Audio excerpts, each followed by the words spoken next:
विक्रोळीत एका महिलेची तिच्याच घरात गळा चिरून निर्घृण हत्या करण्यात आल्याने खळबळ उडाली होती। मात्र अवघ्या 8 तासात विक्रोळी पोलिसांनी या प्रकरणी आरोपी हनन शफीक शहा याला अटक केली आहे। सुमन सूरजलाल ही मयत महिला हनन शहा सोबत एका बॅग बनवणाऱ्या कंपनीत काम करत होती। तिथेच या महिलेचे त्याच्याशी विवाहबाह्य संबंध जुळले। मयत महिला वारंवार आरोपीला लग्न करण्याची मागणी करत होती। याचा त्याला राग होता। काल रात्री तिचा पती कामावर गेला आहे याचा फायदा घेऊन आरोपी तिच्या घरी आला आणि तिच्याशी भांडण करू लागला।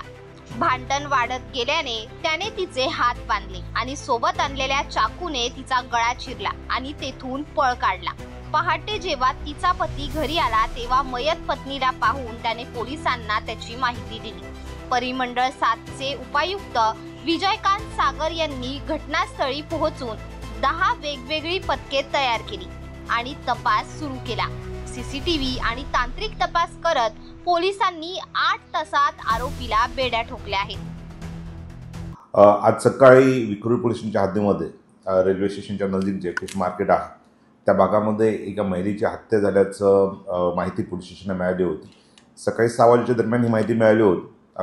त्यानंतर जे आहे आमची पोलीस टीम तिथे गेली आणि त्यानंतर सर्व अधिकारी जे आहे तिथं पोहोचलो आणि त्यानंतर जे आहे सर्व आमचे विशेष जे पथक आहे परिमंडळातील सर्व पोलीस स्टेशनचे खास जे DBचे पथक आहेत त्यांना बोलवलं होतं। एकूण 10 टीम बनवलेल्या होत्या आणि अतिशय वेगानं जे आहे की हा तपास मान्य पोलीस आयुक्त सर, मान्य स्पेशल CP सर, त्याचबरोबर joint CP sir law and order आणि additional CP sir east region यांच्या मार्गदर्शनाखाली हा तपास करण्यात आलेला आहे आणि कुठलाही क्लू नसताना अवघ्या 8 तासामध्ये हा गुन्ह्याची उकल होऊन आरोपीला ताब्यात घेण्यात आलेला आहे। यातला जो आरोपी आपण ताब्यात घेतलेला आहे त्याच्या प्राथमिक चौकशीतून जे आहे ही सदर आरोपी आणि ही महिला यांचे अनैतिक संबंध होते आणि त्यातनं जे आहे की लग्नाचा तगादा ह्या महिलेला आणि तिचा खून केलेला आहे असं सध्या आरोपी सांगतो आहे। ही प्राथमिक माहिती आहे, अधिक तपास आपला चालू आहे। आपली जी तपास पथके निर्माण केलेली होती तर त्यांनी जे आहे की जो टेक्निकल तपास आणि जी माहिती